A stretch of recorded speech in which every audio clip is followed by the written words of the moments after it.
Hi ಎಲ್ರಿಗೂ ನಮಸ್ಕಾರ, welcome to my channel. ಎಲ್ಲರೂ ಹೇಗಿದೆ?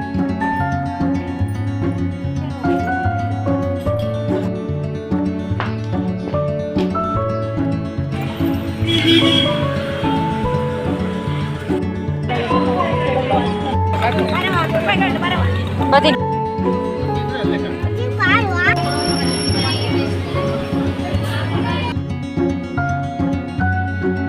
ಇಲ್ಲಿ ನೋಡಿ, ನಮ್ಮನೆ ಮಿಕ್ಕಿ ಮೌಸ್ ಇವಾಗ ಜೋರಾಗಿ. ಹಾಯ್ ಎಲ್ರಿಗೂ ನಮಸ್ಕಾರ, ವೆಲ್ಕಮ್ ಟು ಮೈ ಚಾನಲ್. ಎಲ್ಲರೂ ಹೇಗಿದ್ದೀರಾ? ಇವತ್ತು ಅಮ್ಮನ ಮನೆಗೆ ಹೋಗಬೇಕು. ಜೊತೆಗೆ ಇವತ್ತು ವಾರ ಮಾಡಬೇಕು. ಬೇಗ ಕೆಲಸ ಎಲ್ಲ ಮುಗಿಸಿ ವಾರ ಮಾಡಿ ಹೋಗಬೇಕು. ಹಾಗಾಗಿ ಚಿತ್ರಾನ್ನ ಮತ್ತು ಪುಳಿಯೋಗರೆ ಮಾಡಿದೆ. ತಿಂಡಿ ಇದು ಬೇಗನೆ ಆಗುತ್ತೆ ಮತ್ತು ಟೇಸ್ಟ್ ಕೂಡ ಚೆನ್ನಾಗಿರುತ್ತೆ. ಪುಳಿಯೋಗರೆ ಇತ್ತೀಚೆಗೆ ಯಾಕೋ ಗೊತ್ತಿಲ್ಲ, ಸಿಕ್ಕಾಪಟ್ಟೆ ತಿನ್ನಬೇಕಂತ ಅನಿಸ್ತಾ ಇದೆ. ವಾರಕ್ಕೆ 2 ದಿನನಾದರೂ ನಾನು ಮಾಡ್ಕೊಂಡು ತಿಂತೀನಿ. ನನಗೆ ತುಂಬ ಇಷ್ಟ ಪುಳಿಯೋಗರೆ ಅಂತ ಅಂದರೆ. ಹಾಯ್ ಎಲ್ರಿಗೂ ನಮಸ್ಕಾರ, ವೆಲ್ಕಮ್ ಟು ಮೈ ಚಾನಲ್. ಎಲ್ಲರೂ ಹೇಗಿದ್ದೀರಾ? ಎಲ್ಲರಿಗೂ ಹೊಸ ಬ್ಲಾಗ್ಗೆ ವೆಲ್ಕಮ್ ಮಾಡ್ತಾ ಇವತ್ತಿನ ಈ ಪುಟಾಣಿ ಬ್ಲಾಗನ್ನು ಸ್ಟಾರ್ಟ್ ಮಾಡ್ತಾ ಇದ್ದೀನಿ. ಈ ಬ್ಲಾಗ್ ನಿಮಗೆ ಇಷ್ಟ ಆದರೆ ಲೈಕ್ ಮಾಡಿ, ಶೇರ್ ಮಾಡಿ. ಪ್ಲೀಸ್ ನಮ್ಮ ಚಾನಲ್ಗೆ ಯಾರು ಸಬ್ಸ್ಕ್ರೈಬ್ ಆಗಿಲ್ಲ, ಸಬ್ಸ್ಕ್ರೈಬ್ ಮಾಡ್ಕೊಂಡು ಸಪೋರ್ಟ್ ಮಾಡಿ ಅಂತ ಕೇಳ್ಕೊಳ್ತಾ ಇದ್ದೀನಿ. ಬನ್ನಿ ಇವತ್ತಿನ ಈ ಪುಟಾಣಿ ಬ್ಲಾಗನ್ನು ಸ್ಟಾರ್ಟ್ ಮಾಡೋಣ. ಇವತ್ತು ಸೋಮವಾರದ ಬ್ಲಾಗನ್ನು ಶೇರ್ ಮಾಡ್ತಾ ಇದ್ದೀನಿ. ಇವಾಗ ನಾನು ಅಮ್ಮನೂರಿಗೆ ಹೊರಟಿದ್ದೀನಿ. ಅಮ್ಮನೂರಲ್ಲಿ ಕೆಂಡ ಇದೆ, ಹಾಗಾಗಿ ಇವತ್ತು ಹೋಗಿ ಮತ್ತು ಸಂಜೆ ವಾಪಸ್ ಬರ್ತೀನಿ.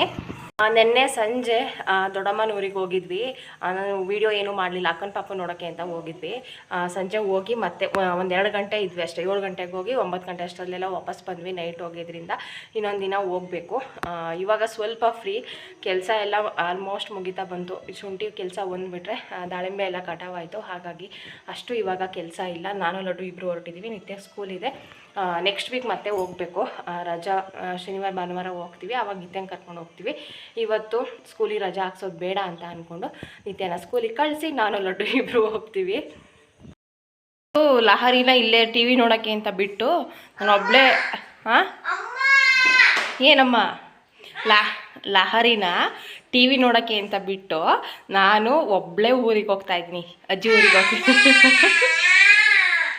ಊರಿಗೆ ಹೋಗ್ತಾ ಇದ್ದೀನಿ. ಏನಮ್ಮ? ಬರಲ್ಲ ಅಂದೆ ಬಾರಲ್ಲ. ಏನು ಮಾಡ್ತೀಯ? ನಾನು ಸಿಗೋದೇ ಇಲ್ಲ ನಿನ್ನ ಕೈಗೆ. ಇದೊಂದು ಸೀರೆ ತಗೊಂಡಿದ್ದೀನಿ. ಬ್ಲೌಸ್ ಸ್ಟಿಚ್ ಮಾಡ್ಸೋಕೆ ಕೊಡೋಣ ಅಂತ ಅಂದ್ಕೊಂಡು ವರಮಹಾಲಕ್ಷ್ಮಿ ಸೀರೆ ತೊಗೊಂಡಿದ್ದೀನಿ. ಅವರು ಬೇಗ ಕೊಡಲ್ಲ, ಕೊಟ್ಟರೆ ಟೈಮ್ ತೊಗೊಂಡೇ ಹೊಲಿಯೋದು. ಹಾಗಾಗಿ ನಿಧಾನಕ್ಕೆ ಕೊಡಲಿ, ಅರ್ಜೆಂಟ್ ಏನಿಲ್ಲ ಅಂತ ಅಂದ್ಕೊಂಡು ಕೊಟ್ಬಿಡೋಣ ಅಂತ ಅಂದ್ಕೊಂಡಿದ್ದೀನಿ. ಸಿಂಪಲಾಗಿ ವಾರ ಎಲ್ಲ ಮಾಡಿ ಆಯಿತು. ಇವಾಗ ಹೊರಟಿದ್ದೀವಿ. ಎಷ್ಟೇ ಬೇಗ ಮುಗಿಸ್ಕೊಂಡು ಕೆಲಸನ ಹೋಗಬೇಕು ಅಂತಂದ್ರೂ ಕೂಡ ಆಗೋದೇ ಇಲ್ಲ. ಯಾಕೋ ಗೊತ್ತಿಲ್ಲ, ವಾರದ ದಿನ ಬೇಗ ಕೆಲಸ ಮುಗಿಯಲ್ಲ. ಮತ್ತು ಅಲ್ಲಿಂದ ಬಸ್ಸೆಲ್ಲ ಸಿಕ್ಕಿ ನಾವು ಹೋಗೋ ಅಷ್ಟರಲ್ಲಿ 11 ಕಾಲೇನೋ ಆಗಿತ್ತು. ಮತ್ತು ಅಲ್ಲಿಂದ ಮನೆ ಹತ್ರ ಹೋದ್ವಿ. ಮನೆಗೆ ಬಂದಾಗ ಆ ಖುಷಿನೇ ಬೇರೆ. ನಾವು ಇಲ್ಲಿ ಎಷ್ಟೇ ಚೆನ್ನಾಗಿರ್ಬೋದು, ಮತ್ತು ಅಮ್ಮನ ಮನೆಗೆ ಹೋದಾಗ ಅಲ್ಲಿ ಅಪ್ಪ ಅಮ್ಮನ ನೋಡಿದಾಗ ಆ ಖುಷಿನೇ ಬೇರೆ. ನಾನು ಇವಾಗ ಎಲ್ಲರೂ ಕೂಡ ದೇವಸ್ಥಾನಕ್ಕೆ ಹೋಗಿ ಅಲ್ಲೇ ಪೂಜೆ ಎಲ್ಲ ಮಾಡಿಸ್ಕೊಂಡು ಊಟ ಮುಗಿಸ್ಕೊಂಡು ಬರ್ತೀವಿ. ಊಟ ಎಲ್ಲ ಅಲ್ಲೇ ಇರುತ್ತೆ. ನಾವು ಹೋಗೋದೇ ಅಮ್ಮ ಕಾಯ್ತಾಯಿದ್ರು. ಬೆಳಗಿಂದ ತಿಂಡಿನೂ ಕೂಡ ಮಾಡಿಲ್ಲ, ದೇವಸ್ಥಾನದ ಹತ್ರ ಹೋಗೋದು ಅಂತ. ನಾನು ಬರೋದನ್ನೇ ಕಾಯ್ತಾಯಿದ್ರು. ಪಕ್ಕದ ಮನೆ ಆಂಟಿರು ಯಾರೂ ಕೂಡ ಹೋಗಿಲ್ಲ, ನಾನು ಹೋಗೋದನ್ನೇ ಕಾಯ್ತಾಯಿದ್ರು. ಬೇರೆ ಟೈಮಲ್ಲೆಲ್ಲ ಬೇಗ ಬರ್ತೀಯಾ, ಇವತ್ತು ಇಷ್ಟು ಲೇಟಾಗಿ ಬಂದಿದೆಯಾ ಅಂತ ಅಂತಿದ್ರು. ಏನೂ ಮಾಡೋಕ್ಕಾಗಲ್ಲ. ಕೆಲವೊಂದು ಸಲ ಬಸ್ ಬೇಗನೆ ಸಿಗುತ್ತೆ, ಕೆಲವೊಂದು ಸಲ ಸಿಗೋದೇ ಇಲ್ಲ. ಇವತ್ತು ಅದೇ ಥರ ಆಯಿತು. ಇಡೀ ದಿನ ಬಸ್ಸಿಗೆ ವೆಯ್ಟ್ ಮಾಡಿದ್ದೇ ಆಗಿದೆ. ಎಲ್ಲೂ ಕೂಡ ಕರೆಕ್ಟ್ ಟೈಮಿಗೆ ಸಿಕ್ಕೇ ಇಲ್ಲ. ಬೇಗ ಆಗುವಂತಹ ಕೆಲಸನ ಇಡೀ ದಿನ ತೊಗೊಂಡಿದ್ದೀವಿ. ಆ ಥರ ಆಗಿಬಿಟ್ಟಿತ್ತು. ನನ್ನ ಮಗಳು ಎಲ್ಲಿಗೆ ಹೋದ್ರೂ ಕೂಡ ಅಷ್ಟೇ ಖುಷಿಯಿಂದ ಆಟ ಆಡ್ತಾಳೆ. ಕೇಳ್ತಾನೆ ಇಲ್ಲ, ಅಜ್ಜಿ ಮನೆಗೆ ಯಾವಾಗ ಹೋಗೋಣ ಅಂತ. ಸೀರೆ ಸ್ಟಿಚಿಂಗಿಗೆ ಹೋಗ್ತೀನಿ ಅಂತ ಹೇಳಿದ್ನಲ್ಲ, ಅದ್ರ ನೆನಪೇ ಇಲ್ಲ. ನಾನು ತೊಗೊಂಡೇ ಹೋಗಲಿಲ್ಲ. ಸ್ಟಿಚಿಂಗಿಗೆ ಕೊಡಬೇಕಿತ್ತು ಭಾನುವಾರದಲ್ಲಿ. ಸೀರೆನೇ ಬಿಟ್ಟು ಹೋಗ್ಬಿಟ್ಟಿದ್ದೀನಿ. ಸ್ವಲ್ಪ ಏನೇನೋ ತೊಗೊಳ್ಳೋದಿತ್ತು, ನಮಗಲ್ಲ ಅಮ್ಮನಿಗೆ. ಅಂದರೆ ಸಂತೆ ಅಲ್ವಾ, ತರಕಾರಿ ಸೊಪ್ಪು ಮತ್ತು ಸ್ವಲ್ಪ ರೇಷನ್ ಎಲ್ಲ ತೊಗೊಳ್ಬೇಕಿತ್ತು. ಹಾಗಾಗಿ ಹೋಗಿದ್ವಿ. ಅದೇ ಹೇಳಿದ್ನಲ್ಲ, ನಾನು ಸೀರೆ ಸ್ಟಿಚಿಂಗ್ ಕೊಡಬೇಕು ಅಂತ ಸೀರೆನೇ ಬಿಟ್ಟು ಹೋಗ್ಬಿಟ್ಟಿದ್ದೀನಿ. ಈ ಥರ ನನ್ನ ಕೆಲಸ. ಏನೇನೋ ನೆನಪಲ್ಲಿ ಹೋಗ್ತೀನಿ, ಮರ್ತೇ ಹೋಗಿರುತ್ತೆ. ತರಕಾರಿ ಎಲ್ಲ ತುಂಬ ಫ್ರೆಶ್ ಆಗಿತ್ತು.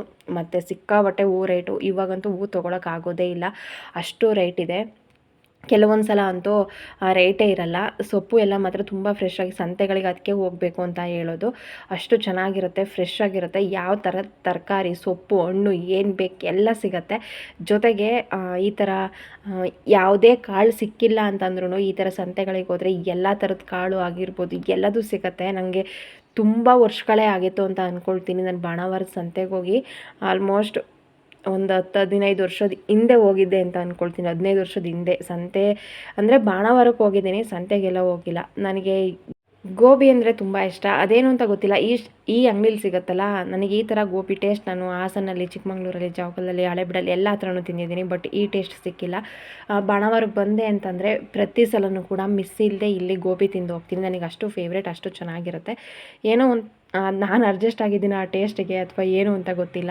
ಇಲ್ಲಿ ಸಿಗೋ ಟೇಸ್ಟ್ ನನಗೆ ಎಲ್ಲೂ ಸಿಗಲ್ಲ. ಹಾಗಾಗಿ ಅಲ್ಲಿ ಗೋಬಿ ತಿಂದ್ಕೊಂಡ್ವಿ. ಲಡ್ಡು ಖಾರ ಆಗಿದೆ, ನನಗೆ ಬೇಡ ಅಂತ ಅಂದ್ಲು. ಅವಳು ಸ್ವಲ್ಪ ಖಾರ ಆದರೂ ತಿನ್ನಲ್ಲ. ಅವಳಿಗೆ ಡ್ರೈ ಗೋಬಿ ಕೊಡಿಸ್ದೆ, ಅದನ್ನು ಅಷ್ಟೊಂದೇನು ಇಷ್ಟಪಡಲಿಲ್ಲ. ಬ್ಲಾಗ್ ಶೇರ್ ಮಾಡಿದ್ದೆ ನಾನು ವರಮಹಾಲಕ್ಷ್ಮಿ ಮನೆ ಕ್ಲೀನ್ ಮಾಡ್ತಾಯಿದ್ದೀನಿ ಅಂತ. ಎಲ್ಲ ಮುಗಿಸಿ ನೆನ್ನೆ ಮತ್ತೆ ಎಲ್ಲ ಮನೆಯೆಲ್ಲ ಕ್ಲೀನ್ ಮಾಡಿ ವಾರ ಇತ್ತು, ಹಾಗಾಗಿ ಪೂಜೆ ಮಾಡಿ ಹೋಗಿದ್ದೆ. ನಾನು ಊರಿಗೆ ಹೋಗಿದ್ದೆ ಅಂತ ಹೇಳಿದ್ನಲ್ಲ. ಬರೋ ಅಷ್ಟಲ್ಲಿ ಮನೆ ಮತ್ತೆ ಎಲ್ಲ ಪೂರ್ತಿ ರಂಪ ಆಗಿಬಿಟ್ಟಿದೆ. ಹೇಗಾಗಿದೆ ಅಂತ ತೋರಿಸ್ತೀನಿ. ಇದೆಲ್ಲ ಒಂದು ಕಡೆ ಜೋಡಿಸಿದ್ನ ಮತ್ತೆಲ್ಲ ತೆಗೆದುಬಿಟ್ಟಿದ್ದಾರೆ. ಇದಕ್ಕೆ ಡಿಸೈನ್ ಮಾಡಿದ್ದಾರೆ. ಇದು ಒಂದು ಲೆವೆಲ್ಗೆ ಓಕೆ, ಒಳಗೆ ತೋರಿಸ್ತೀನಿ ಹೇಗಿದೆ ಅಂತ. ಹಾಗೆ ಕೆಲವರು ವಿಡಿಯೋದಲ್ಲಿ ಕಮೆಂಟ್ ಆಗ್ತಾಯಿದ್ರಿ, ಟಿ ವಿ ವಾಲ್ ಒಂದು ಕಲರ್ ಯಾಕೆ ಚೇಂಜ್ ಇದೆ ಅಂತ. ಇದನ್ನು ಪೂರ್ತಿ ಕಲರ್ಫುಲ್ಲಾಗಿ ಕಾಣಿಸ್ತಾ ಇತ್ತು. ಅವ್ರು ಹೇಳಿದರು ಇಷ್ಟೊಂದು ಸ್ಟ್ರಾಂಗಾಗಿ ಕಾಣಿಸಲ್ಲ, ಅದು ಡಿಸೈನ್ ಮಾಡಿದ ಮೇಲೆ ಕಡಿಮೆ ಆಗುತ್ತೆ ಅಂತ. ನಾನು ಊರಿಗೆ ಹೋದ್ಮೇಲೆ ನೆನ್ನೆ ಬಂದಿದ್ದಾರೆ ಕೆಲಸಕ್ಕೆ. ಈ ಥರ ಡಿಸೈನ್ ಮಾಡಿದ್ದಾರೆ. ಇದು ಟಿ ವಿ ವಾಲ್ಗೆ ಪೂರ್ತಿ ಅದು ಬೆಳಕು ಬರ್ತಾ ಇರೋದ್ರಿಂದ ಅಷ್ಟು ನೀಟಾಗಿ ಕಾಣಿಸ್ತಿಲ್ಲ ಅಂತ ಅಂದ್ಕೊಳ್ತೀನಿ. ಈ ಕಡೆ ಹತ್ರದಿಂದ ತೋರಿಸ್ತೀನಿ. ಈ ಥರ ಇದೆ, ಇಡೀ ವಾಲ್ ತುಂಬ ಈ ಥರ ಮಾಡಿದ್ದಾರೆ. ಚೆನ್ನಾಗಿದೆ. ಅದ್ಯಾಕೋ ಗೊತ್ತಿಲ್ಲ, ವಿಡಿಯೋದಲ್ಲಿ ಅಷ್ಟು ಬ್ರೈಟಾಗಿ ಇದಾಗಿ ಕಾಣಿಸ್ತಿಲ್ಲ. ವಿಂಡೋ ಇರೋದಕ್ಕೆ ಏನೋ ಗೊತ್ತಿಲ್ಲ, ಬಟ್ ಚೆನ್ನಾಗಿ ಕಾಣಿಸ್ತಾ ಇದೆ. ಹಾಗೆ ಇದೊಂದು ಸ್ವಲ್ಪ ಪ್ಯಾಚ್ ಉಳ್ಕೊಂಡಿತ್ತು. ಇಲ್ಲಿ ಡೋರ್ ಇದ್ದಿದ್ದು ಮುಚ್ಚಿಸಿದ್ವಲ್ಲ, ರೂಮಿಗೆ ಬಾಗಿಲಿತ್ತು ಅದನ್ನು ಮುಚ್ಚಿಸಿದ್ವಲ್ಲ, ಅಷ್ಟು ಪೇಂಟ್ ಆಗಿರಲಿಲ್ಲ. ಹಾಗೆ ಅಷ್ಟಕ್ಕೆ ಮಾತ್ರ ಪೇಂಟ್ ಮಾಡಿದರೆ ಮತ್ತೆ ಈ ಕಡೆ ಎಲ್ಲ ಅದು ಪ್ಯಾಚ್ ಥರ ಕಾಣಿಸುತ್ತೆ, ಚೆನ್ನಾಗಿ ಕಾಣಿಸಲ್ಲ. ಈ ಇಡೀ ವಾಲ್ ಈ ಕಡೆದು ಏನಿದೆ ಎಲ್ಲದಕ್ಕೂ ಪೇಂಟ್ ಮಾಡ್ತೀವಿ ಅಂತ ಹೇಳಿದರು. ಅದೇ ಥರ ಮತ್ತೆ ಈ ಕಡೆ ಎಲ್ಲದಕ್ಕೂ ಕೂಡ ಇದಕ್ಕೆ ಡಿಸೈನ್ ಮಾಡಿ ಇದಕ್ಕೆ ಪೇಂಟ್ ಮಾಡಿದ್ದಾರೆ. ಕೆಳಗಡೆ ಸ್ವಲ್ಪ ಬಾರ್ಡ್ರಿದೆಲ್ಲ ಅದಕ್ಕೆ ಪೇಂಟ್ ಮಾಡಿಸಿಲ್ಲ. ನಾನಿದ್ದಿದ್ದರೆ ಮಾಡಿಸ್ತಿದ್ದೆ, ಅವ್ರಿಗೆ ನೆನಪಾಗಿಲ್ಲ ಅಂತ ಅಂದ್ಕೊಳ್ತೀನಿ. ಇಲ್ಲಿ ನೋಡ್ಬೋದು, ಹಿಂದ್ಗಡೆ ಚೀಲ ಇತ್ತು, ಇಲ್ಲಿ ಚೀಲಗಳನ್ನು ಜೋಡಿಸಿದ್ವಿ. ಅಷ್ಟೇನು ಕಾಣಿಸಲ್ಲ ಇಲ್ಲಿ ಅಂತ. ಅದೇ ಹೇಳಿದ್ನಲ್ಲ, ಈ ವಾಲ್ಗೆ ಪೂರ್ತಿ ಕಂಪ್ಲೀಟಾಗಿ ಪೇಂಟ್ ಮಾಡ್ತೀನಿ ಅಂತ ಹೇಳಿದ್ಕೆ ಅಲ್ಲಿದ್ದಿದ್ದ ಚೀಲಗಳನ್ನೆಲ್ಲ ತೆಗೆದು ಇಲ್ಲ ಹಾಕ್ಬಿಟ್ಟಿದ್ದಾರೆ. ಇದನ್ನ ಎಲ್ಲಿ ಜೋಡಿಸೋದು ಅಂತ ಗೊತ್ತಿಲ್ಲ. ಮತ್ತು ಹಾಗೆ ಆಗಿಬಿಟ್ಟಿದೆ ಮನೆ. ಹೇಗೆ ಕ್ಲೀನ್ ಮಾಡ್ತೀನಿ ಅಂತ ಗೊತ್ತಾಗ್ತಾ ಇಲ್ಲ. ಇದನ್ನೆಲ್ಲಿ ಜೋಡಿಸೋದು, ಏನು ಮಾಡೋದು. ಇನ್ನೆಲ್ಲ ಓಕೆ. ಇದೊಂದು ರೂಮು, ಆ ರೂಮಲ್ಲಿರೋ ಲಗೇಜ್ ತೆಗಿಬೇಕು, ಇಲ್ಲಿರೋ ಚೀಲಗಳನ್ನು ಎತ್ತಿಡಬೇಕು, ಮತ್ತೆ ಕ್ಲೀನ್ ಮಾಡಬೇಕು. 2 ಡೇಸ್ ಆದ್ರೂ ಬೇಕಾಗುತ್ತೆ ಅಂತ ಅನಿಸುತ್ತೆ. ಇದೊಂದು 2 ದಿನ ಮುಗಿಸ್ಬಿಟ್ರೆ ಸದ್ಯಕ್ಕಿನ್ನ ಅಷ್ಟೊಂದು ಕೆಲಸ ಇರಲ್ಲ ಅಂತ ಅಂದ್ಕೊಳ್ತೀನಿ. ಹಾಗೆ ಇಲ್ಲಿಗೂ ಕೂಡ ಡಿಸೈನ್ ಮಾಡಿದ್ದಾರೆ. ಅದು ಡೈರೆಕ್ಟಾಗಿ ನೋಡೋದಕ್ಕೆ ತುಂಬ ಚೆನ್ನಾಗಿ ಕಾಣಿಸ್ತಾ ಇದೆ, ಬಟ್ ವಿಡಿಯೋದಲ್ಲೇ ಅಷ್ಟು ಕ್ಲಾರಿಟಿ ಇಲ್ಲ. ಹತ್ರದಿಂದ ತೋರಿಸ್ತೀನಿ. ಈ ಥರ ಇದೆ. ಇಲ್ಲಿಗೆ ಕಂಪ್ಲೀಟ್ ಆರ್ಚಿ ಥರ ಮಾಡಿದ್ದಾರೆ. ಎಲ್ಲ ಮುಗೀತು. ಅದೇ ಕೆಳಗೆ ಬಾರ್ಡ್ರ್ ಒಂದು ಹಾಕಿದ್ದಿದ್ರೆ ಇನ್ನೂ ಲುಕ್ಕಾಗಿ ಕಾಣಿಸಿರೋದು, ಬಟ್ ಅವ್ರು ಅದನ್ನು ಹಾಕಿಲ್ಲ. ಇವ್ರು ಹೇಳೋದನ್ನು ಮರ್ತಿದ್ದಾರೆ. ಹಾಗೆ ಅದು ಮೇಕಪ್ ಸ್ಟ್ಯಾಂಡ್ ಎಲ್ಲಿಗಿಡೋದು ಅಂತ ನೋಡಬೇಕು. ಇವಾಗ ಏನೇನು ಆಚೆಗಳ ಐಟಮ್ಸ್ ಇದೆ ಅದನ್ನೆಲ್ಲ ಒಳಗೆ ತೊಗೊಂಡು ಬಂದು ಇಡಬೇಕು. ಮತ್ತು ಕೆಲಸ ಶುರು. ಬತ್ಲು ಮನೆ ಅದು ಸ್ಟೋರ್ ರೂಮು ಎಲ್ಲ ಪೇಂಟ್ ಆಗಿದೆ, ಅದಕ್ಕೆ ಮತ್ತೆ ಅರೇಂಜ್ ಮಾಡಬೇಕು, ಅದನ್ನು ಕ್ಲೀನ್ ಮಾಡಬೇಕು. ಇಲ್ಲೆಲ್ಲ ಪೇಂಟ್ ಎಲ್ಲ ಮುಗ್ದಿದೆ. ಈ ಡೋರಿಗೆ ಎಲ್ಲ ಆಲ್ಮೋಸ್ಟ್ ಪೇಂಟಿಂಗ್ ಕೆಲಸ ಎಲ್ಲ ಮುಗ್ದಿದೆ. ಅದೊಂದು ಬಾರ್ಡ್ರ್ ಹಾಕೋದು ಉಳ್ಕೊಂಡಿತ್ತು ಅಷ್ಟೇ. ಇನ್ನು ನನ್ನ ಕೆಲಸ ಇರೋದು. ಅಮ್ಮ ನಿನ್ನೆ ದೋಸೆ ಇಟ್ಟು ಕೊಟ್ಟು ಕಳಿಸಿದ್ರು. ನೈಟ್ಗೆ ಹೋಗಿ ಏನು ಮಾಡ್ತೀಯಾ ಅಂತ. ನಾನು ನೈಟ್ ಏನು ಮಾಡಲಿಲ್ಲ, ಸಾಂಬಾರಿತ್ತು, ರೈಸ್ ಮಾಡಿದ್ದೆ. ಹಾಗಾಗಿ ಅದಕ್ಕೇ ಇವಾಗ ಆಲೂಗೆಡ್ಡೆ ಪಲ್ಯ, ಚಟ್ನಿ ಅದು ಕೂಡ ರೆಡಿ ಆಗಿದೆ. ಸ್ವಲ್ಪ ಕಾಯಿ ಹಾಕ್ಬೇಕಷ್ಟೇ. ಸಾಂಬಾರು ಈ ಕಡೆ ಹಸಿ ಕಾಳಿತ್ತು, ತರಕಾರಿಗಳನ್ನೆಲ್ಲ ಹಾಕಿ ಬೇಯಿಸಿ ಇಟ್ಟಿದ್ದೀನಿ. ಅದಕ್ಕೆ ಮಸಾಲೆ ರುಬ್ಬಿ ಹಾಕಿದರೆ ಸಾಂಬಾರು ರೆಡಿ ಆಗುತ್ತೆ. ನಾನೀಗ ಊರಿಗೆ ಹೋಗಿ ಬರೋ ಅಷ್ಟರಲ್ಲಿ ಕಂಪ್ಲೀಟ್ ನೀರು ಖಾಲಿ ಆಗಿಬಿಟ್ಟಿತ್ತು. ಏನಪ್ಪ ಮಾಡೋದು ಇವಾಗ, ನೀರು ಇಟ್ಕೊಂಬರ್ಬೇಕಲ್ಲ ಮತ್ತೆ ಅಂತ ಅಂದ್ಕೊಳ್ತಾ ಇದ್ದೆ. ಅಷ್ಟರಲ್ಲಿ ಅವರೇ ನೀರು ಬಿಟ್ಟರು. ಮತ್ತು ಎಲ್ಲ ಡ್ರಮ್ಗಳನ್ನೆಲ್ಲ ತೊಳೆದು ನೀರು ಸ್ಟಾಕ್ ಮಾಡಿಕೊಂಡೆ. ಇದೇ ಡೈಲಿ ಕೆಲಸ. ನೀರು ಖಾಲಿ ಆಗುತ್ತೆ, ತೊಳೆಯೋದು, ನೀರು ಇಟ್ಕೊಳ್ಳೋದು, ಇದೇ ಆಗಿಬಿಟ್ಟಿದೆ. ಮತ್ತು ಇವಾಗ ಆಚೆ ಕೆಲಸ ಎಲ್ಲ ಮುಗಿಸಿ ಬಂದು ದೋಸೆ ಹಾಕ್ತಾಯಿದ್ದೀನಿ. ದೋಸೆ ಬ್ಯಾಟರ್ ತುಂಬ ಚೆನ್ನಾಗಿತ್ತು, ತುಂಬ ಸಾಫ್ಟಾಗಿ ದೋಸೆ ಬಂತು. ಲಡ್ಡು ನನಗೆ ಬ್ರೆಡ್ ದೋಸೆ ಥರ ಬೇಕು, ಸೆಟ್ ದೋಸೆ ಅಂತ ಹೇಳಿದ್ಲು. ಹಾಗಾಗಿ ಸೆಟ್ ದೋಸೆನೇ ಮಾಡಿದೆ. ತುಂಬಾ ಚೆನ್ನಾಗಿ ಬಂತು. ಹಾಗೆ ಕಡಲೆಕಾಯಿ ಎಣ್ಣೆ ಹಾಕಿ ಮಾಡೋದ್ರಿಂದ ತುಪ್ಪದಕ್ಕಿಂತನೂ ಇನ್ನೂ ಟೇಸ್ಟ್ ಚೆನ್ನಾಗಿರುತ್ತೆ ಅಂತ ಹೇಳ್ಬೋದು. ಇಡೀ ಮನೆ ಘಮ ಘಮ ಅಂತ ಅಂತಿರುತ್ತೆ. ಲಡ್ಡುಗೆ ತುಪ್ಪ ಹಾಕಿ ಕೊಟ್ಟರೆ ಪಲ್ಯ ಜೊತೆ ತಿಂತಾಳೆ. 11:30 12 ಗಂಟೆ ಅನ್ನೋ ಅಷ್ಟರಲ್ಲೆಲ್ಲ ಜೋರಾಗಿ ಮಳೆ ಬರ್ತಿತ್ತು. ಚೆನ್ನಾಗಲ್ಲೇ ಬಿಸಿಲತ್ತಿರುತ್ತೆ, ಮತ್ತಲ್ಲೇ ಈ ಥರ ಮಳೆ ಬರುತ್ತೆ. ಮಳೆ ಬಂದು 10 ನಿಮಿಷ ಮತ್ತೆ ಬಿಸಿಲು ಬರುತ್ತೆ. ಇದು ಯಾವ ಥರ ಮಳೆ ಅಂತ ಗೊತ್ತಿಲ್ಲ. ಇವತ್ತೊಂದು ಸ್ವಲ್ಪ ಜೋರಾಗಿ ಬಂತು ಅಷ್ಟೇ. 10 ನಿಮಿಷ ಬಂದಿದ್ದು, ಮತ್ತಲ್ಲೇ ನೋಡಿದರೆ ಬಿಸಿಲು ಬಂದಿತ್ತು. ಇದಾಗಿದೆ ಇವಾಗಿನ ಮಳೆ. ಜೋರಾಗಿ ಮಳೆನೇ ಬರ್ತಿಲ್ಲ. ಜೋರು ಮಳೆ ಬಂದು ತುಂಬಾ ದಿನ ಆಗಿಬಿಡ್ತು. ಮತ್ತು ಮಧ್ಯಾಹ್ನದ ಅಡುಗೆಗೆಲ್ಲ ರೆಡಿ ಮಾಡ್ಕೊಂಡಿದ್ದೆ. ಸಾಂಬಾರು ಮಾಡೋದಕ್ಕೆ ಕಾಳು ತರಕಾರಿ ಎಲ್ಲ ಬೇಯಿಸಿ ಅದಕ್ಕೆ ಮಸಾಲೆ ರುಬ್ಬಿ ಹಾಕಿದ್ದಾಯಿತು. ಸ್ವಲ್ಪ ಪಾತ್ರೆ ಇತ್ತು, ಪಾತ್ರೆನೆಲ್ಲ ತೊಳೆದಿಟ್ಟೆ. ಇವಾಗ ಜೋರಾಗಿ ಮಳೆ ಬರ್ತಾ ಇದೆ. ನನ್ನ ಕೆಲಸ ಏನು ಅಂತಂದರೆ ಬಟ್ಟೆ ಫೋಲ್ಡ್ ಮಾಡಿ ಎತ್ತಿಡೋದು, ಲಗೇಜ್ ಖಾಲಿ ಮಾಡೋದು, ನನ್ನ ಮಗಳ ಜೊತೆ ಆಟ ಆಡೋದು. ಇದು ನಾನು ಬಟ್ಟೆ ಫೋಲ್ಡ್ ಮಾಡೋದೇನು ಮತ್ತೆ ನಾನು ವೀಡಿಯೋ ತಿನ್ನೋದು ಫೋಲ್ಡ್ ಮಾಡೋದೇನು ವೀಡಿಯೋ ಮಾಡಲ್ಲ. ಅವತ್ತಿನೂ ಮಾಡಿದ್ದೆ, ಮತ್ತು ರಿಪೀಟ್ ಅಂತ ಅನಿಸುತ್ತೆ. ಇವತ್ತು 2-3 hours ಆದ್ರೂ ಆಗುತ್ತೆ, ಅಷ್ಟು ಬಟ್ಟೆ ಬಿದ್ದುಬಿಟ್ಟಿದೆ. ಸ್ವಲ್ಪ ಆಲ್ರೆಡಿ ಫೋಲ್ಡ್ ಮಾಡಿ ಎತ್ತಿಡ್ತಾ ಇದ್ದೀನಿ. ಜೋರಾಯಿತು ಮಳೆ. ಇನ್ನು ನನ್ನ ಮಗಳು ಅವಳು ಪಾಡಿಗಳು ಆಟ ಆಡ್ಕೊಂಡಿದ್ದಾಳೆ. ನಾನಿವಾಗ ಬಟ್ಟೆ ಫೋಲ್ಡ್ ಮಾಡಬೇಕು.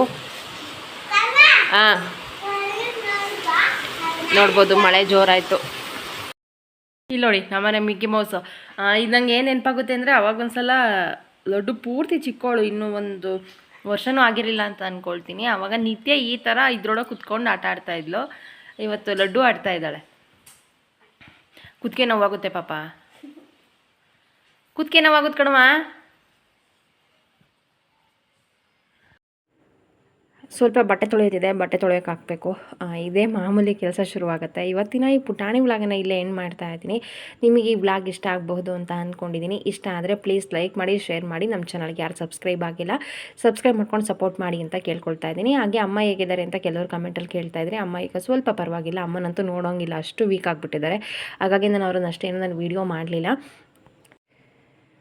ಈ ವ್ಲಾಗ್ ನಿಮಗೆ ಇಷ್ಟ ಆಗಿದೆ ಅಂತ ಅಂದ್ಕೊಂಡಿದ್ದೀನಿ.